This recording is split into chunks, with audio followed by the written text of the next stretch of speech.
Hello everyone and welcome. Today we'll be talking about mobile ad revenue and monetization, and more specifically, we will discuss what will happen in 2021, including the potential impact of IDFA deprecation. Of course, to talk about these issues, we have with us a good mix of ecosystem players in the industry. First, representing the smaller indie studio, we have Josh Shanley, CEO of Wildcard Games, an indie mobile game studio building classic card games.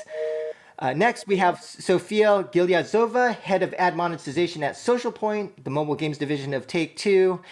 And obviously, you guys have a lot of great mobile games that I've been playing recently. And finally, Ofer Yehudai, who is president of Fiverr. Fiverr builds monetization platforms for mobile game publishers. And for all three of you, welcome to the podcast. All right, so just jumping right in, I think the thing that's of most relevance and that people are interested in is this, in terms of ad monetization trends for 2021, is the impact of IDFA deprecation. So maybe we could just go right off the bat and start there. Maybe starting with Josh? Yeah, I mean, definitely, I think CPMs are going to go down. I don't think that's a huge surprise to anybody. That said, I think there's a lot of panic in the market right now. People are very anxious because we're all anticipating this change, but we don't have a lot of ability to take action and iterate right now. So definitely a lot of anxiety. That said, we do have LAT users already on iOS. So I can share a little bit of data about what Wildcard's seeing so far in December. Interstitials, we're seeing down around 55%. Rewarded is 60, and banner is 70, which is it's huge. The asterisk there is the LAT is much lower volume than non-LAT. So we are able to spend a lot more time optimizing our non-LAT revenue, which means those could be a little exaggerated. Additionally, there's a ton of factors at play here. Seeing video down 60%, I don't expect to see video down 60% post IDFA. Three things that I would think about is right now, look, LAT, there's a lot of players missing from the market. Facebook Audience Network does not bid on LAT traffic, and FAN is about a third of ad revenue for most non-LAT. And second, not all users are going to be LAT. If publishers go from 15% of iOS impressions on LAT to 80%, then maybe only 60% will see this decline. And then third, and this is a bit more speculative, I'm curious to know what Sophia thinks, but if demand for non-LAT traffic remains high and supply of non-LAT traffic is low, what happens to those CPMs? Are those going to spike up? I mean, those are my first thoughts. Absolutely. Thank you for the question, Josh. Well, I think I tend to be more positive in general. Also, I think I've been, we've all been through pandemic, and we've been through a eCPM drop on pandemic, and specifically here at Social Point, we managed to kind of turn it around for us and actually see an increase in ad revenue during that time. Therefore, I'm a bit more calm right now that maybe I could have been without the pandemic. But I think that eventually we will end up in either net neutral or even maybe, in the long term, in the net positive. I take it, I have, of course, like kind of a positive and negative outlook on this. And like negative one, I think it's more closer to what you, Josh, said, right? That, everybody will be in panic. A lot of advertisers might pause the spending. A lot of advertisers, just push spending to maybe other sources, and anything can happen. And it's a lot of uncertainty that is coming. But on the other hand, what I think would happen is what you already said, is that the users that will still have IDFA available will potentially be worth more, just for those advertisers which are maybe tend to be more conservative, and they're still really, really want to find these high value IDFA available users. Therefore, if we manage to get those, let's say, killer whales or ad whales, which are actually have IDFA available, those will be worth more. And maybe I'm just way too positive on this, but this is exactly what I'm pitching to my product teams all the time, so that we keep testing the prompt. And on the other like positive side of things, I do believe that Android marketplace in the short term would be actually performing better. We've seen a similar trend when Apple banned CPE offers on iOS. We've seen almost net neutral, eventually revenue impact. So I'm kind of crossing fingers that in the short term, when everybody goes to panic, some advertisers will probably pause, but some advertisers maybe will actually jump on the opportunity and try to buy something, buy on iOS and actually buy on Android a lot. Again, challenge me in my positivity, but this is what I think is going to happen.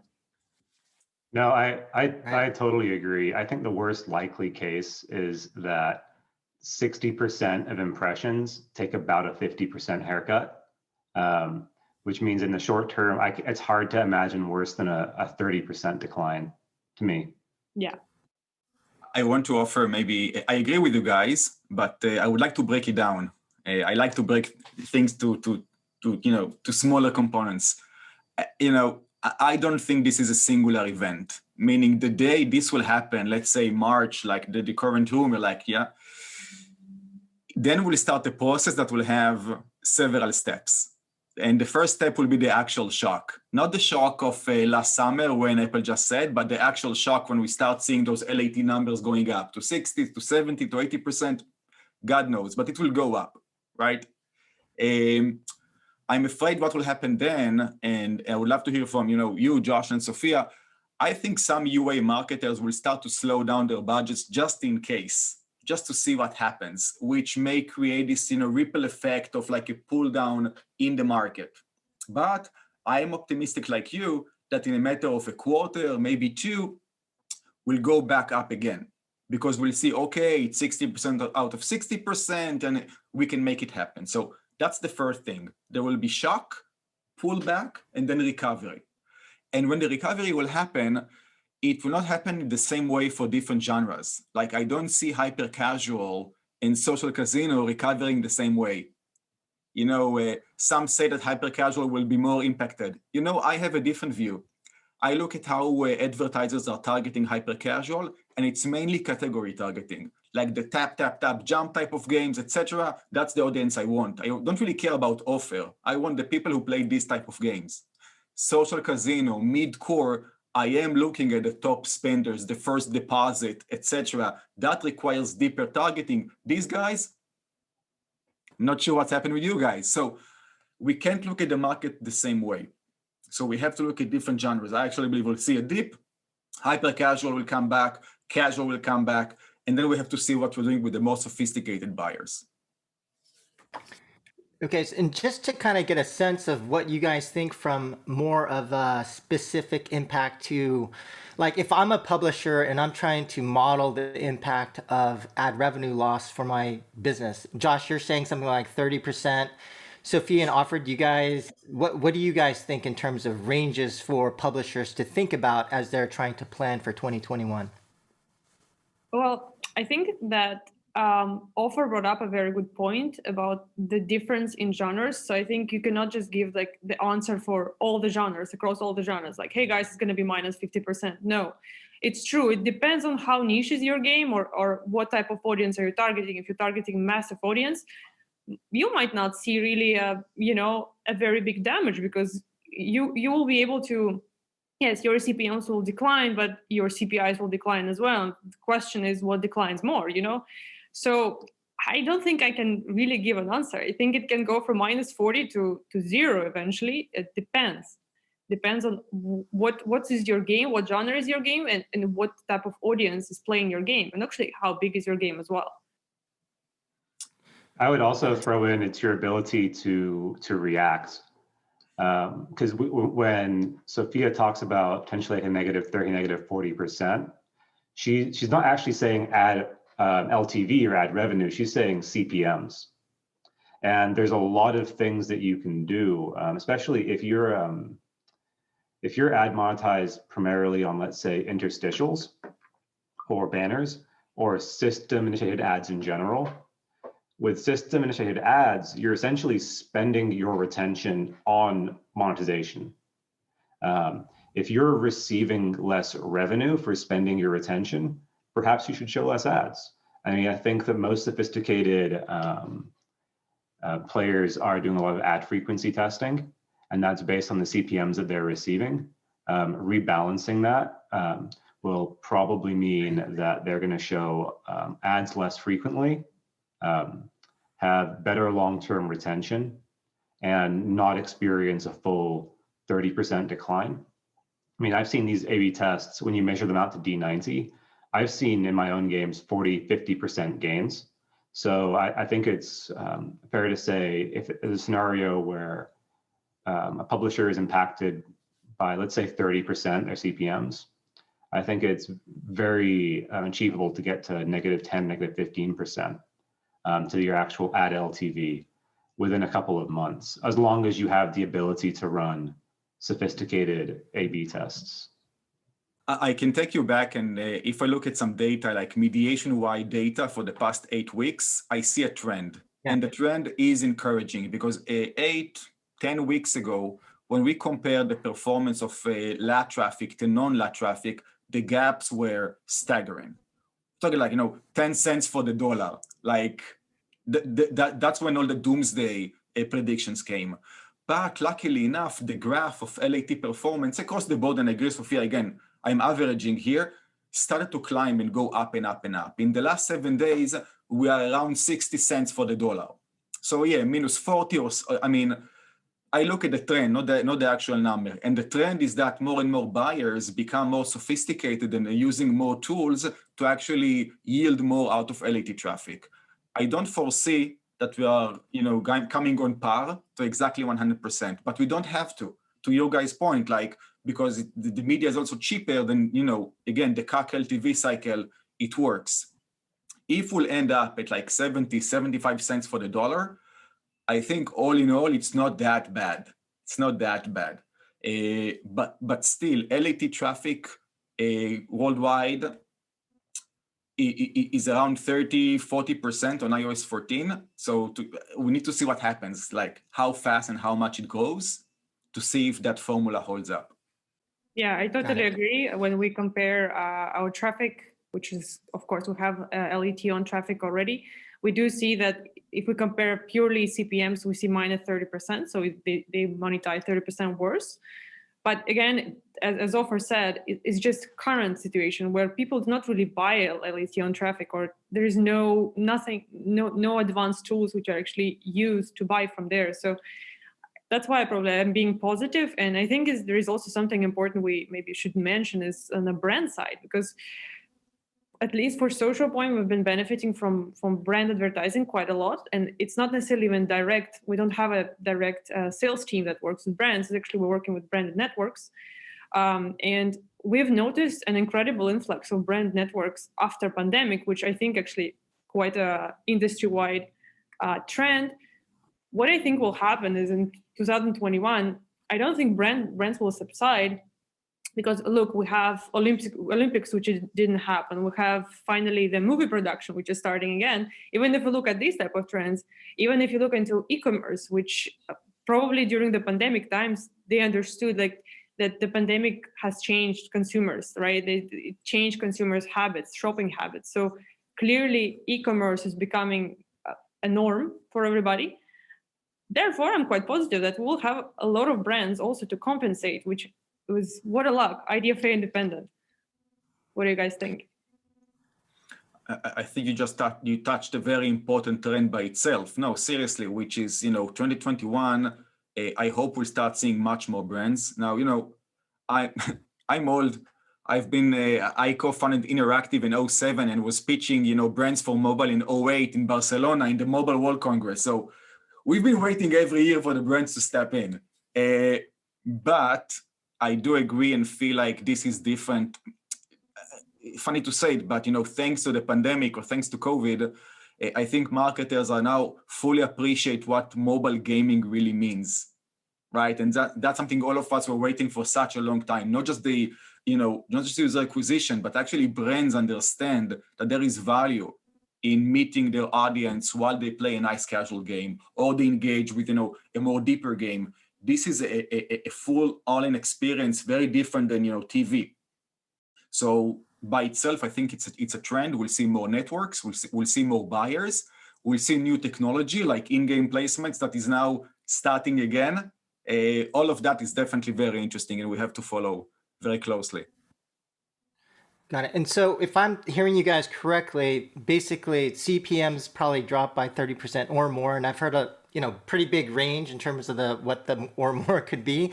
But to kind of Sophia, your point, then also CPIs decrease. So from a ROAS perspective, you got to see how that kind of nets out. And Josh, to your point, even if CPMs go down, if you're trying to model what the impact to your ad revenue is, there are other things you can do, such as rebalancing how you surface your ad frequency, things of that nature. But could you guys talk about, are there any other things you could do, to Josh's point, to help offset that loss in ad revenue? What are other things that mobile game developers or publishers should be thinking about? Josh, I don't know, maybe we could start with you if you have any other thoughts. Yeah, I think Offer and Sophia nailed it with the brand advertising. You're not going to get $100 CPMs off of brand, but you're going to take a lot of those ads that would have filled at $2, $3, $4 and bump those up to $8, $9, $10 and rewarded, and maybe 5, 6, 7 on interstitial. That's en masse. That's big. That makes a big impact. I also think that there are a lot of people who don't run remove ads IAPs, whether that's an IAP or subscription. The margin on those is certainly improving if the theoretical margin if CPMs decline. I think those are all big. But the biggest one I think is just doing tons of A/B testing around frequency. For interstitials, we're seeing still banners being the most effective. So if I was showing banners, I'd be very curious to know what it looks like with my game having no banners showing. And then for rewarded video, what you're offering, maybe trying offering slightly less could be really interesting. One other thought that I'm kind of curious to hear from Offer especially is, so let's say this happens, we hit a 30% revenue cut. If you're monetizing with ads and we're expecting this smooth path upwards of CPMs, is that a UA buying opportunity for an ad monetized game? So you want to say yes, right? Because you think about it as a market and you say, hey, the supply just become cheaper. But the problem is, lack of IDFA is primarily affecting marketers. You can't do retargeting. You can't run a suppression list. Frequency caps becomes a challenge. So the question that I cannot answer professionally is like, would it be cheap enough? Is 30% decrease is enough to compensate the lack of targeting? Can I use contextual targeting to properly run campaigns and hit my day 7 ROAS, right? Or whatever the KPI is. This is a question, that's why, again, I think this entire change will be modular. We'll have several steps. We'll have to see, there will be shock, and then there is recovery. But I want to add one step for all publishers, which I know nobody likes to do it. And I know, Josh, you just shipped your last build before the end of the year. But between now and March, make sure all your SDK partners are up to date, but like really up to date. And don't get mad if they ship 2 SDKs in a month. It's not bugs fixes. And now speaking on behalf of the industry, there are so many things that, all of us are learning, and Apple are changing or Facebook are moving, and we have to make changes, and it's SDK. Not everything you can do server side, unfortunately. Nobody likes to ship or integrate an SDK.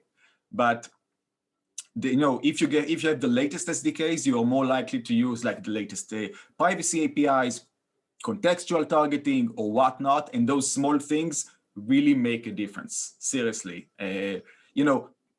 give or take 5% from the down of 30. We all need that. So get your SDK in place. Yeah, strongly agree. I just wanted to say, add in there, like just like us, the publishers who need time to like run tests and work on this stuff. What I've been hearing is that they need time getting this data passed back to them so that they can figure out how to use it most effectively. So if we're pushing those hard, that can help reduce some of the odds of the most negative outcomes in March or April. Sophia, did you have any thoughts on this? Yes, well, to complement what the guys already said, I think that eventually this type of turbulence in the industry, which happens every year, always there's something happening, it does urges us to go into kind of innovation also in terms of ad revenues and monetization. I want to discuss now rather like ad monetization side of things. We're so used to monetize with performance networks, with Facebook, AdMob, all these guys that you guys know, and now the industry is changing, so we have to look for ways to find other ways to monetize. And in a way, it's a fine challenge. I actually like it. It also changes my job description. It changes my all the challenges I have, and I find it great, to be honest. So, for example, we started working with surveys last year, and this was rather a consequence of Offerwall being banned on iOS, and we wanted to make it very fair to our users to have an equal amount of gem sources, which are not IAPs, on both platforms. So we actually weren't even running for revenue. We wanted to be fair to our community. And now we have so many different ad formats on the market, like Offer already mentioned, in-game ads that are just everywhere right now. And there's many sales pitches going on, but I find it really cool. I mean, it's great. It's a very native format. And as long as it's, of course, trouble-free, we can try it out. We just have to learn how to treat it, how to measure things, and how to create benchmarks. Audio ads is another trend, which actually we are now talking to because we're curious. And I find it great because all of these formats are IDFA independent and it's branded eventually. It's something new for the audience. I think also for the users, it could be an interesting challenge because, they're used to see rewarded videos. They're used to see banners and interstitials, especially thanks to hyper-casual. But now we're moving to a different direction, and iOS users will actually be able to experience a completely different feeling from advertising. And maybe this feeling is actually better than it was. Got it. So I thought in terms of another trend for 2021 that we could talk about is this topic that a number of folks have been talking about, but I'm not sure if a lot of companies have yet adopted, which is greater integration of product and ad monetization, or marketing teams generally. And so wondering if you could talk about anything that you guys are seeing or that you yourselves are doing within your studios. I can talk a little bit about it. I'd be much more curious to hear about Sophia, someone who's at bigger scale. I think this has been a trend for a really long time now. One of the ways that Wildcard's been able to grow is by having that tightly integrated team where product is looking at potential ad monetization improvements through the same lens as IAP or retention improvements.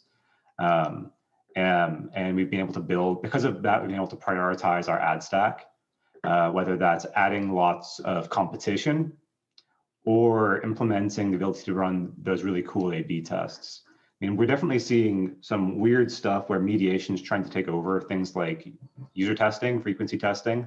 I believe Iron Source is a way to test interstitial frequency out to day 7.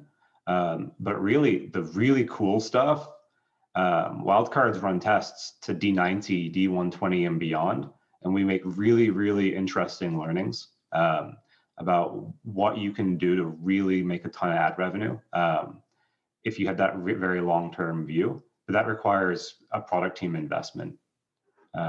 So Sophia, what's it been like for you at a big company? Out of a big company also that primarily makes games which are IP based. So yeah, that was quite a ride. Since the time I joined in 2018, I think we've improved a lot. I'm very proud to see this because we've been making very long-term, very long-lasting titles which are IAP based, but currently we have a very substantial amount of revenue coming from ads, and I see it as a very big success. And to be honest, the props of that is actually thanks to product teams, because we've started working with the product very, very closely. And maybe I can give you like a couple of practical advice which worked for us, and you could potentially try to implement if you like.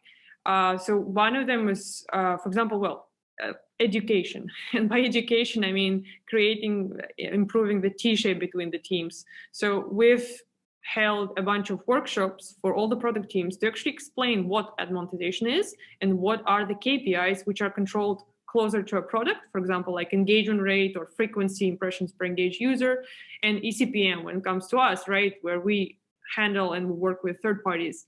So that was a very big step for us. And of course, we had also been educated ourselves. So on our team, on the ad monetization team, we learned what product is doing, what are their KPIs, what are their OKRs, and what are they looking for. So that helped already quite a lot. And the second step we've done was to have somebody from the product team, ideally a product manager or live ops manager, to be partially responsible for the content which is directly impacts advertising, not IAPs, or well, ideally both, but still advertising at its best. And that worked for us a lot. And the last important part is, of course, OKRs, or goals, your targets that are shared between product and ads teams. That was the best, because you can easily see what you're going to achieve, what are you actually striving for to achieve. We've been participating in all the brainstormings, and the product team always participates in our brainstormings. And I think I see so much synergies coming from it that I wish there could be I wish I could be more than just one person to participate in every studio's brainstorming to help them with live ops and everything, but clearly it's impossible. But that's, I guess, the challenge of the big company, that at some point you understand that you are not able to completely help or to learn a lot about every prototype, about every game. But this is why we're expanding the team. So this is how it actually worked out for us. I can definitely say that this is the trend. I mean, most of the conversations with publishers today are with the product team, the admon team, the UA team. It's not, you no longer just negotiate, with just one of them. It's a group effort. And again, it's always the little things, right? I mean, an admon person can add a new network that will increase latency, and that latency will, increase churn. And then the UA manager will freak out why my D2 dropped. It's those small things, even before day 90, Josh. It can happen like overnight. So yeah, I think we are breaking the silos, and we're working together as teams. And that's why even monetization tools like Fiverr, Iron Source, Josh, and others are starting to introduce tools for the UA guys, not just for the admin guys. Okay, cool. So maybe the next trend of 2021 that we can talk about has to do with data. Now, there's a lot of rumors flying around about various things going on, but in terms of access to data, which becomes increasingly important just given what's happening with IDFA, can you guys talk about what do you think happens to access to data, both kind of supply and demand side in 2021? Starting with you, Josh? Yeah. So on the demand side, I won't talk too much there because that's still a black box to me in terms of how much we're really going to get. We're waiting to hear from Apple what they're going to give us, essentially. On the supply side, yeah, access to data is critical. All of these prior trends we've been talking about, like surviving the IDFA apocalypse, like rallying product and admon and UA teams together as one. It's all about using data to overcome these tough problems. And the teams thankfully we have this ad data. We have ad revenue data just like IAP data. When there's a transaction, we kind of get a receipt from the mediator. So that data is really valuable for running those A/B tests and seeing if these things are positive. Does adding Fiverr, grow your admon stack, grow your ad revenue? If it did for us, it was really great. The bad news was so far has been that data, specifically how much an ad network has paid to show a specific user and impression is very valuable. And it appears that some networks would like to have the monopoly on that data. Essentially, they do not want us to know if there are ads showing in our games, and if there are, how much we're earning for them, which makes it very difficult to run those tests. FAN is definitely one that comes to mind that does not want to hand over that data. So yeah, that's definitely a big issue that poses a big risk. It certainly comes across as someone that's obviously not in the mediation role. It comes across that FAN is leaning quite heavily on the mediators, because the role of a mediator, unsurprisingly given their name, is to host fair and transparent auctions. However, FAN is 25-30% of ad revenue for most publishers.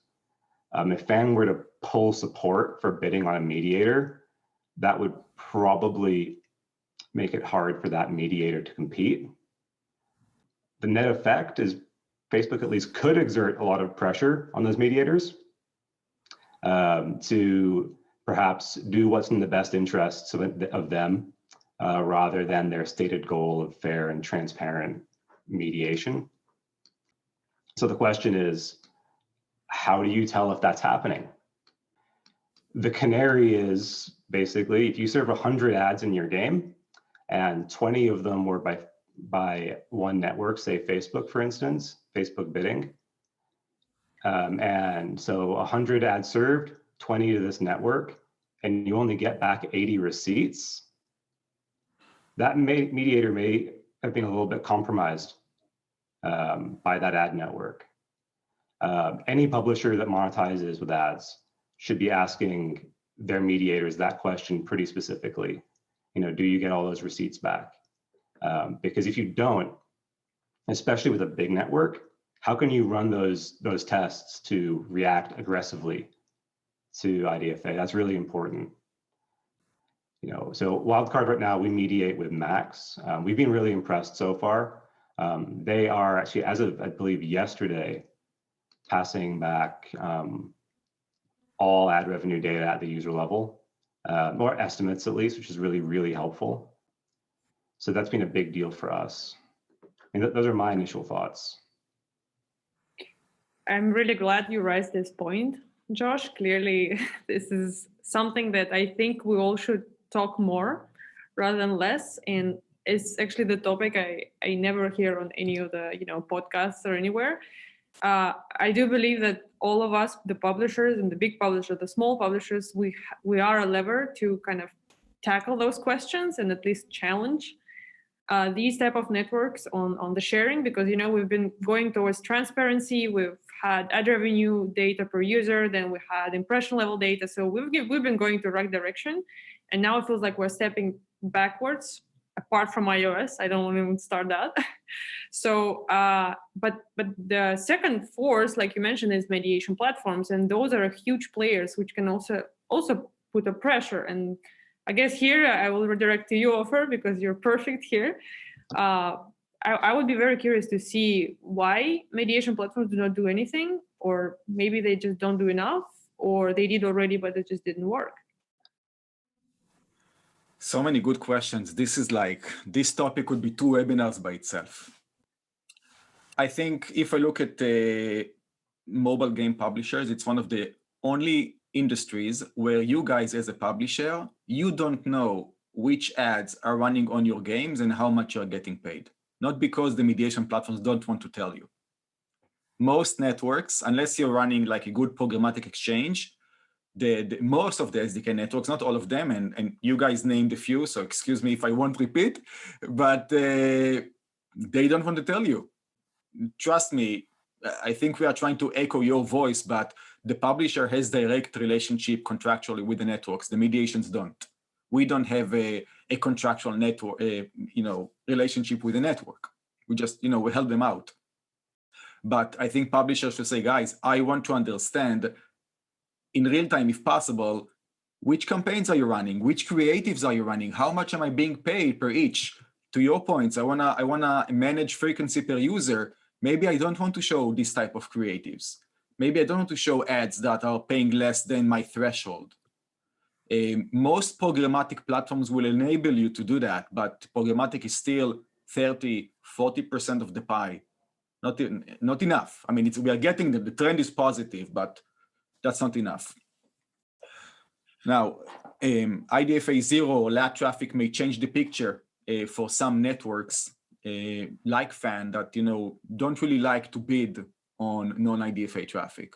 So that's an open question. What will happen to the 30%, Josh, that you mentioned, if iOS 14 and LAT traffic will increase? Will they be as aggressive as today? I don't know. It may change it. There are two more hidden points, Sophia, and it's about, because data became so important, we've seen accelerated consolidation in all sides. We've seen publishers acquiring publishers to get more data, more IDFV, more reach. We've seen networks are buying gaming companies because that data also means experience. If I know what's working for this type of game, I can make my game better as well, and vice versa. So the question I ask myself is, when or where will we draw the line and say, what's happening here? Is my data helping me, helping you, helping them? Like, what's exactly happening? That's something we'll have to unveil also next year. Yeah, I think it's a super tough problem. I think that when it comes right down to it, this is a transaction between two parties. There's a mediator in between, but it's a transaction between two parties. I think that sometimes the publishers don't want the networks to know things and think it's their data, and sometimes it's the opposite. But the truth is that both parties have the right to know, A, if there was a transaction, and B, how much money changed hands. It's not really like the realistic outcome is not that only one of those two parties gets to know. So it's not super likely to me that that's going to be how it should work out, at least. If it went to court, I don't think there's a judge in the US that's going to say companies that serve ads don't have the right to know if they've served an ad. That's kind of weird.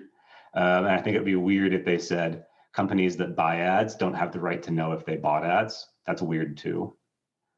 So it really is a transaction between two parties.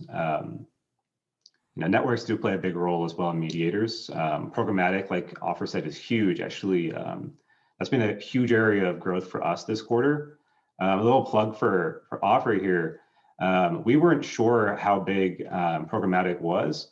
When we implemented Fiber, it grew to over 10% of our revenue really, really fast.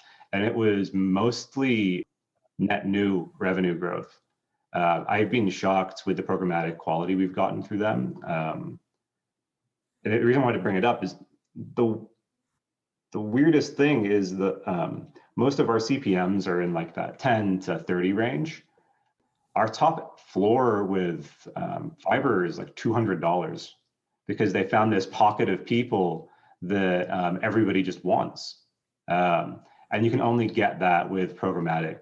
So having some good programmatic bidders in there, that's been a big learning for me over the past quarter. Got it. And I think we should talk about programmatic next, but maybe before we jump to that, Josh, to your point, I like the way how you characterized, kind of the transaction between two parties, but it does seem like in 2021 that there will be an increasing battle about who owns that data. And so I can certainly see that those conflicts and who has access or who owns that data will kind of increase in 2021. But maybe one thing that I can also ask you about, Offer, you mentioned IDFV, and that seems to be a very contentious issue. Depending on who I talk to, I think Zynga publicly, we've got some of their management executives mentioning that, they don't specifically say IDFV, but they basically say that IDFV is going to be a big deal for them. They kind of use that as a justification of their acquisition of Rollic, for example. But in your view, how important is IDFV? So I can start and I'll let the guys follow up. I mean, look, if you look at the notion and the spirit of Apple's privacy policy, what they keep saying is that you cannot share data with other sites or apps owned by other companies. Like that's the gist of it. You can share data with other properties owned by different companies. So this consolidation move, to some degree, the data is now owned by a single company. Now, is it IDFV? Is it a publisher proprietary ID? Now it's less, I think, again, it becomes secondary because it's the same company. Apple doesn't say that, a social point between their apps cannot share data. It's the same company. Now, in your example of Zynga, now they own a lot of studios. It's the same company. And we actually seen them changing, like, rolling to Zynga and the publisher name on the App Store. That's a very strong indication. Now, I can't speak on behalf of Zynga. I don't know what they plan, but again, just by looking at what Apple is trying to do, that's why I see consolidation, takes a big part in 21. Yes, there are conversations about IDFA. I don't know. When you read the language right now, you should use it only for, your own analytics, everything that is inside the publisher data. Don't share it with others. As long as you do it, you should be fine. Again, just another reason to go and buy more if you can. Great insights there. I personally have a lot of ambiguity. I feel that the value of IDFV is still quite hard to measure. I mean, it's currently an unexploited resource, right? It's this new thing that we have to play with. I know it's been around for a long time, but it was never the right thing to focus on compared to IDFA. So for me, the jury is still out on how valuable it is. It certainly has value, but it doesn't allow you to do some things like bid and share that knowledge quite as helpfully. So I'm really curious to see how helpful it becomes over the next year. Yeah, I have to agree, because I think IDFA indeed is not the solution. At least we don't see it yet. It might become, but we feel like, the consolidation trend that we've been speaking about, in my opinion, it's fostered, of course, by this, but also by the fact that the bigger company, they just want to grow, right? And other ways of growth have the limit. And what I think will happen is that with iOS changes, for smaller companies, it's just a way to survive, to kind of look for the expertise. And if you have a great game, you have a bunch of great games, and you're a smaller company, you need expertise on how are you going to continue on iOS. Eventually, it's another factor pro the integration or pro acquisition. So that company will be very happy to be acquired eventually. So there are two trends where, the bigger company want to grow, the smaller company want to have expertise and want to survive, which eventually I believe we will see much more consolidation and much more integration trends in the future. And Apple actually helps to foster that. Okay. And so maybe we can now talk about programmatic bidding heading into 2021 and the potential impact. And Josh, you mentioned this notion of CPM hotspots. Could you kind of explain that a little bit more for folks in the audience who may not be aware of what you're talking about specifically? Yeah, so I'll do a quick overview of what programmatic is a little bit versus traditional, like what you would call like sub-pub bidding, which is what a lot of other networks offer. Correct me if I butcher it, I apologize in advance. But essentially, with programmatic bidding, while the actual application and the placement itself is a factor, they are looking at the actual user they're buying the right to show ads to, not the app they're going to show ads in. And what that allows the advertiser to do is target exactly that person. So the practical example here is I make games for your mom and for your dad. They're old, they have disposable income. And some of them, especially right now, want to stay home and spend tons of money on slot games. If, let's say, a Scatter Slots or some large casino, social casino company wanted to bid on my users, through AppLovin or IronSource or Unity Ads, they would be bidding on all of my inventory. And that means the bid that they could offer would be diluted. One of the things we've seen since integrating Fiverr is that we can genuinely just set price floors that I thought were ludicrous. A $200 price floor is quite intense. But for some players, especially for sophisticated ad buyers that know who they want, $200 is cheap. And so hotspots conform for 0.5% or 1% of your user base. Alfred, did I butcher that, or is that okay? We are hiring Josh. Maybe you should apply. You're doing a great job. No, it's exactly it. You don't want to price a billboard. You want to price, a specific user. So that's about it. I think the trend for 21, and I know, Josh, that you're also advocating for it, is actually moving away from a waterfall mechanism where you have to tediously create those those price points and floor prices, and create a single auction, which reduces latency, and then all the participant buyers and bidders can look at the opportunity, place their one bid. If it's 200 or 20, depends on the impression, and it removes a lot of the friction. I'm sure, Josh, you spend time setting up floors and trying new prices, and I doubt you enjoy it. Okay, so I know that it's been gradual. Again, all mediation platforms will be happy to move to a fully bidding mechanism. Yeah, I will stop here. I think that's something that most mediation should definitely want to push to. Yeah. Sophia, any thoughts? Well, programmatic, that is really hard to add anything after those two experts, to be honest. I think that we all know that in 2021, iOS programmatic is under threat. Clearly, I feel like we're coming back again, like to, I don't know, kind of PMP deals or whitelisting situation, and it's definitely not what we really want for both sides of our business, for ad revenue and for user acquisition. But I guess this is just a reality. I do believe that for bigger companies will benefit more out of this, because we're a big marketplace. We have a lot of users. We probably would be more noticeable than the smaller publishers, which in my opinion is just unfair. But yeah, I guess that's what I think will happen. It's a good question, Sophia. One that we also ask internally. And what will happen to programmatic and bidding if not if, when IDFA will start to go away? And like always, I don't have a clear-cut answer here, because again, it's going to be a process.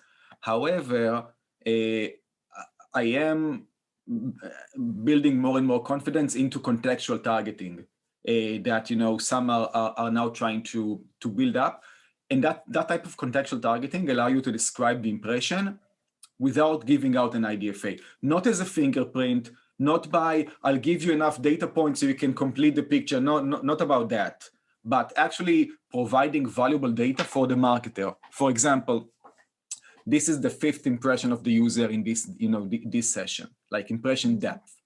Here is the last advertiser or the last creative that the user actually saw. Like if I'm now bidding after a social casino, do I want to show another social casino, or maybe it's a good time to try something else? Those type of parameters do not identify the user in any way, but they give more context. And we've been running tests with like good programmatic partners like Liftoff and Moloko, and I'm sorry I won't mention everyone, but like good partners, and we can see how different parameters without IDFA can help machine learning, place the right bid. It requires some more work. Again, it's a process, but I think if that works, we will all benefit from it.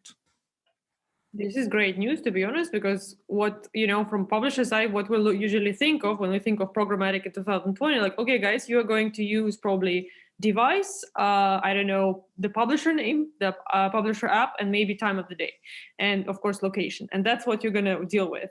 But now hearing that you guys look into like a deeper variables, and there are much more variables than we actually think of, indeed that gives us a bit more confidence. So thank you for sharing.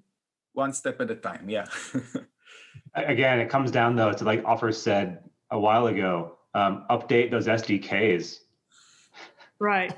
That's what he's talking about right now.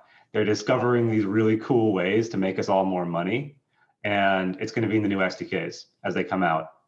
So that's why we should all be pushing those so that they can learn faster, because we all make more money when they have the tools to learn. I'm really interested to see what Offer and that team comes out with. In terms of the next topic, I thought we could talk about just looking at all the stuff happening. You know, we've got a bunch of changes happening. We've got IDFA deprecation happening. So in 2021, if we were to think about the impact to the ecosystem in terms of, you know, is there going to be consolidation?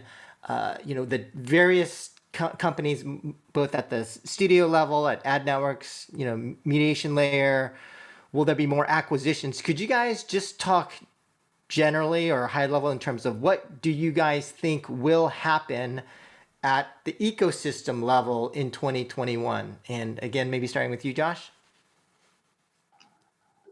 I'm actually going to punt this one straight to Offer as a mediator. I'm really curious to see what Offer has to say. So I was actually about to take it to a different level, which is like the industry. I think 21, what is planned for us is just a lot more recognition for mobile games in general. We've seen it with the Unity IPO. We've seen it with Digital Turbine, who is just exploding in the market. We have a couple of future IPOs coming up from, you know, ad networks around us. We've seen it with gaming companies. We've seen Zynga Stock, Stillfront Group, Ubisoft, right? I mean, it's amazing. So for me, it all comes together. The market is growing.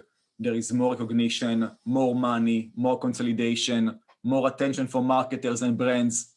Everything is playing, you know, into the same field, and it's helping us all.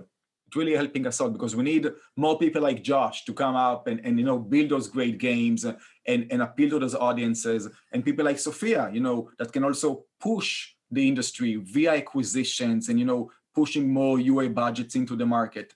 It's all coming together, even though we had a pandemic, and we still do. And IDFA may go away. I am bullish about next year. I really am. I feel like the market forces are strong and positive and are working to help us all. Sophia, did you have any thoughts? Yeah, well, to add up on my mention about, you know, more consolidation, so clearly bigger companies, smaller companies. I do believe, well, I think we're expecting a couple of IPOs. I think Roblox should be IPO'd, I guess, and there is some other companies. So I think IPO-wise is going to be fun, for sure. I completely agree with Offer. I think the year is going to be very interesting in all aspects. So let's see. I do believe that there will be more acquisitions coming to network, or maybe network to MMP or so. I feel like this is going to happen, but I'm hoping that no more ad networks buying gaming studios will happen. But I guess I'm pretty egoistic about it. Yeah, I think that's going to keep happening. That's pretty likely. Keep my hopes up, Josh. Come on. I think that's okay so long as data is not shared. But I think data is going to be shared. I mean, when you look at obviously that makes it harder, but I think that's just what it is. When you look at what ad networks are doing, I mean, even mediation layers, you know, Iron Source, their mediation platform, they're asking you to do things like pass back who your spenders are. They're asking you to run your interstitial frequency A/B testing in their platform. That gives them really powerful data. Even outside of acquisition, there's a lot of tendrils kind of pulling out there, trying to grab at that data because it's just so valuable. One question kind of has to be is, for publishers is, who are you willing to share your data with? How much are they asking for? And what data do you have that's exclusive? Because perhaps you have to share some data with some people, but perhaps you can maintain some exclusive data for yourself that no one's sharing. I think that's potentially very impactful for publishers going forward. Right. Yeah, I mean, I do think just in general, not just ironSource, I think everyone's going to be asking for all of your data as much as they can get in 2021, right? I mean, that's so definitely going to be, you know, what I'm calling data wars of 2021. But maybe in terms of the next topic, are there any trends that we missed? You know, we certainly talked a lot in terms of impact of IDFA deprecation and other potential trends happening. But in terms of ad monetization, ad revenue in 2021, what have we not talked about so far that might be very important for, you know, studios or publishers to think about? Josh? One thing that comes to mind is mediation itself. We've touched on that a little bit. Is there any kind of useful insights there, team? It's, you know, again, it's all related, but, you know, I think some publishers are starting to ask themselves, should we, you know, own mediation or parts of mediation? And own doesn't mean necessarily to build. Will there be new business models or new type of integrations where you as a publisher can take the mediation building block and just top your data or top your secret sauce on top of it? Something you can't really do with off-the-shelf mediation.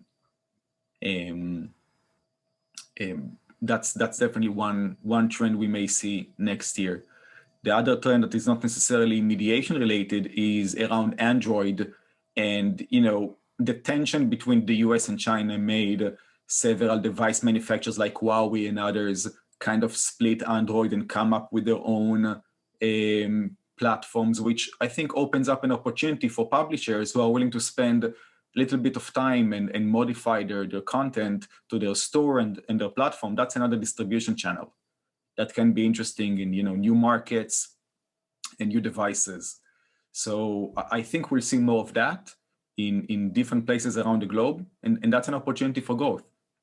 Yeah, I think that's interesting. I also think that to use your term, the off-the-shelf mediators, the big players already there, they're almost transitioning away from being a pure mediator, where they are passively just holding an auction, and transitioning to almost being a growth partner, where their goal is to grow you, which has been really interesting from my perspective. The delta between mediation performance does appear to be growing. And there are a few things that comes to mind that's kind of stuck out to me. So we, Wildcard with our biggest game, we tested a mediation switch to Max in November. And honestly, I'm a little embarrassed by how impactful it was, because I worked my ass off on those waterfalls. So in switching to Max got us a D7 ARPU increase of over 20%. So that was really impactful. Also, what I've seen is mediators starting to offer more and more services. There were a lot of issues I didn't realize could happen, especially with in-app bidding, as that starts to take over from pure waterfall style bidding. I don't know if you've experienced this, Sophia, but we had one network just very recently showing crazy revenue numbers in Max. But they have a tool that compares what they're bidding in programmatic bids versus what they're actually paying us. And the delta was like 5 to 10x. And part of their service was they actually emailed that ad network and said, hey, you're bidding this much and paying them this much. Why? And I didn't even realize that was a problem with programmatic mediation. Those additional services to help extend your team and keep you small and light are becoming more and more important. And then I believe with ironSource and AppLovin, they both have auto ROAS UA products, where if you integrate with their mediation, they pass ad revenue directly back to the network. And that allows you, instead of buying on a CPI basis, you can actually buy on a pure ROAS basis, and that enables you immediately scale your spend. And that's an additional value add that they're bringing. So again, they're kind of earning your data, so to speak. But I'm a little guy. I need all the help I can get scaling. I'm curious to know, Sophia, you have a much larger amount of data and a lot more to lose. So I'm kind of curious to know, like, I'm hungry for growth. What are your thoughts? Yeah, that's a good challenge you're posing here, Josh. I think that with our current provider, unfortunately we do not see that much of a data when it comes to in-app bidding. So everything that you've been telling us, it's the opposite for us. We do not see a very huge uplift coming from in-app bidding, but we'd rather see a lot of issues. And by issues, technical errors, certain situations which we're trying to resolve right now. So I cannot really even say, hey, all go to in-app bidding. It's just working out great. It works out on one of our games, but now we're testing it back just to make sure that it actually works. Another problem we have is that there is lack of transparency. So while we were expecting to see, bids versus traditional instance bids and so on, we do not have this data. Therefore, as a publisher who indeed can afford, let's say, a less intense cash flow, we are thinking to work with the more transparent partners in general.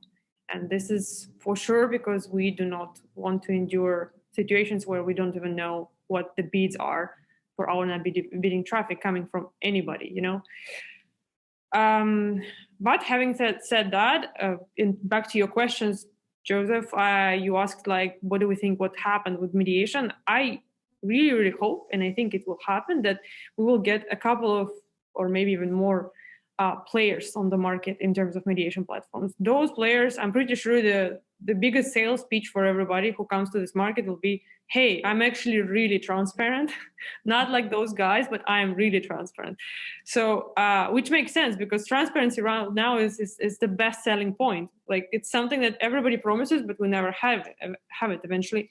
So this is my prediction. I think that we'll see some new stars on the market, and it will be very interesting because, in my opinion, in our mediation platforms market, we don't have enough players. It's way too segmented. The market shares are huge, and this is wrong. Like, I'm happy that Fiverr comes back. You guys are coming back now pretty strong. So this is great. If we have two more players that are coming back strong, we will see that. We will see what we want to get. We probably will see even some accurate data from some certain bidding partners, hopefully.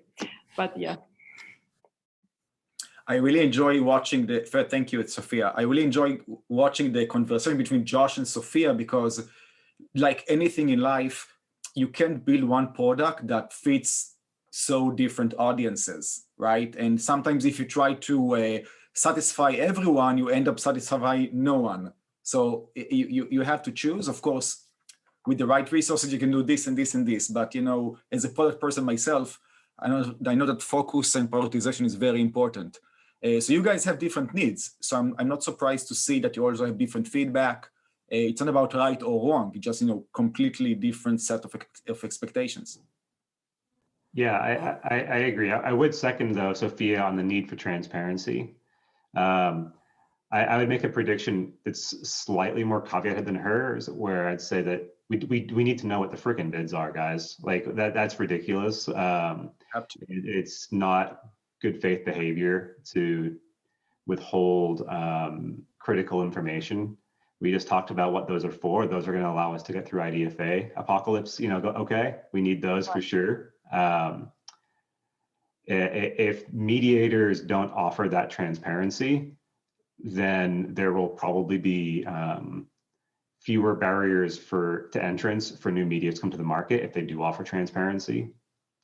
Not sending back the bids for one network is it's a major issue,